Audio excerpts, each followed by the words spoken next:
What is going on, my YouTube family? Thanks for tuning back in. Today I am here to help you guys manage the update. I know the update has been out for a little bit and it has skewed some people completely away from this game, but it may have also given some people a new life in this game because they want more of that realistic sim feeling, which I definitely agree with both sides. It has a little bit of give, a little bit of take. I'm definitely still playing this game. I wasn't even with me not being a big fan of the update. But today I'm here to help you guys try to manage this update if you have been struggling with the splash shot, with the flop shot, and with the pitch shot. Any of those shots in between, if you're one of these people right now, keeping it in the bunker, hitting fast, or maybe you're just hitting it 2 feet in front of you. And this is all part of the game. I completely understand. There's definitely a way to play this game in a way that you don't have to kind of worry about all of this, where you can be hitting perfect little pitch shots that go the exact numbers that you want it to go. Now, how do we manage this? So, obviously, there is a bigger penalty for going red fast and red slow. There's two different ways, and when I get to the later of this video, it's going to be something that I thought I never would say, but I'm just going to touch on if you still want to play the splash shot, the flop shot. They are still super efficient shots to play, and I highly encourage them. If you're in a full shot situation like this, where this is 19 yards away, you can easily find the top of your backswing, and that's the number one thing that I'm going to say is find the vibration. Here, my vibration happens just about my buttons on my shirt, so I am only paying attention to the buttons on my shirt. Now, you're going to get into your red fast and red slows more likely if and when you go into the 101%. So find the buttons on your shirt or the vibration, wherever that may be, and make sure you are starting your downswing when you hit that spot. And you will be in a much better situation, and you will be a lot less likely of hitting a red fast or a red slow and putting the ball 2 feet in front of you. Perfect, because I'm focusing on the buttons of my shirt there. Now, that is a very viable way to play this game. It can be a little bit more difficult when you get into higher settings. Right now I have the settings on master, so you may see me go into the red, but that's just something that we have to deal with. It's all part of the game. Not everyone hits perfect shots. Here I'm going to have to hit a flop shot, or I can hit a splash shot and have it roll out all the way. Just know I have been seeing bigger penalties for being in the rough as well. So a 73%, I always encourage an extra club now, where before, if you hit a perfect, it pretty much went exactly what you needed to go. With this shot here, it's 73%, but I'm hitting a pitching wedge, so the ball is going to roll out. So it's pretty much going to go where I need it to go because the penalty will be overcome by the rollout that I need here. So once again, find your spot that vibrates at the top. Once again, it's the buttons for me, and it will be pretty consistent throughout. If you're swinging a full shot, it'll be your buttons for the flop and the splash shot. And then try to be as consistent as possible and let it roll all the way to the hole. Now, this is definitely the way that most people are going to play this game.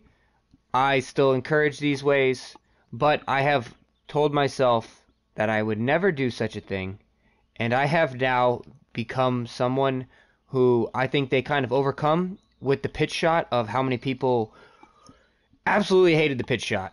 Could not stand the pitch shot, people, and I think they gave it a buff. Now, you guys may disagree. You may find it your own conclusions. I have no factual evidence. I haven't spoken to the developers or found anyone who spoke to the developers or asked them this question to get these answers. But I feel like they made the pitch shot so much easier where you're not getting red fast and red slows. They kind of overtuned the pitch shot in a good fashion and overtuned the splash and flop shot in a bad fashion. So what I have been playing lately is a lot more pitch shots around the greens, where I've just been going to my mark of wherever it needs to go, 70%, it's going to roll out a little bit, put it right up near the hole, find my little vibration mark, right at my belt buckle, and playing a little pitch shot. And it's going to roll out a little bit more, and you can play for the rollouts. Obviously, that rolled out a little bit too much because I didn't account for the downhill.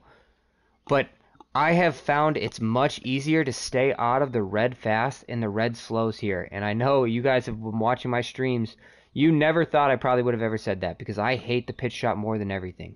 But how I play the pitch shot is I essentially think of it as like a little bit of a lag. Where I find the vibration, I let it pause for a millisecond, and then I start my downswing. Kind of like a little delayed swing. I don't ever take my finger off the stick, but I don't start the downswing until the club starts coming back towards the ball. And that has been very good for me. And I don't know if that's something that might be as good for you guys, but I'll show you guys here. 60%, so that's going to be affected slightly. And like I said, these will roll out more than your splash and your flop shots, so you definitely have to account for that. But I usually just put it up right next to the hole, and that usually deals with whatever I need to deal with. Little vibration at the belt buckle. That's the only thing I'm focusing on. I have no meters here. A little red fast there, and it's still rolled out in a good spot. Now, if I hit that same red fast on a splash or a flop shot, that's 2 inches in front of me, and that's not a playable shot from there. But at least in that red fast situation, I can make a putt from that situation because it went half the distance. That's not something that I can say in the splash and the flop shot, and that's why I have slowly tuned my way away from the splash and flop shot.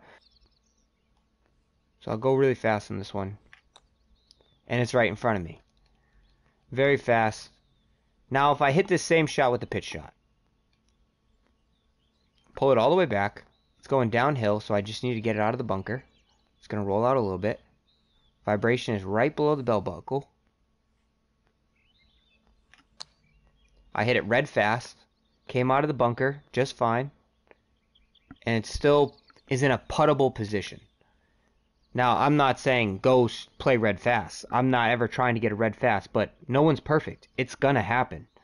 But I would rather the red fast where my penalty is with a pitch shot where I'm still on the green putting compared to a pitch shot that's 2 inches in front of me and I have to re-hit that shot. Because I have personally hit 3 bunker shots, the same exact bunker shot, in a row, and it's the most frustrating thing possible. So highly encourage lob wedge, pitch shot. If you're someone who can't get the flop or the splash shot anymore, highly encourage this method. Take the lob wedge, find a pitch shot, pay attention to your numbers. Even on a red fast, look at that, right up next to the hole. You can play this way. It can be more consistent for you. You don't have to worry so much about crossing into the territory of hitting the 2-yard shot in front of you, and it's just something that can help. I hope this helps your game. This is just a different strategy or way moving forward. Obviously, the splash shot and the flop shot is not dead, but you do need to practice it, and you need to make sure you're hitting exactly where the vibration hits. Otherwise, you're going to be in a lot of trouble. But in the end, hope this helps. Please don't forget to hit that like button so this can get passed around to as many people as possible for the algorithm, and smash that subscribe button. Thank you guys all so much for supporting this channel. We'll catch you guys next time with some more videos, tips, tricks, and tutorials.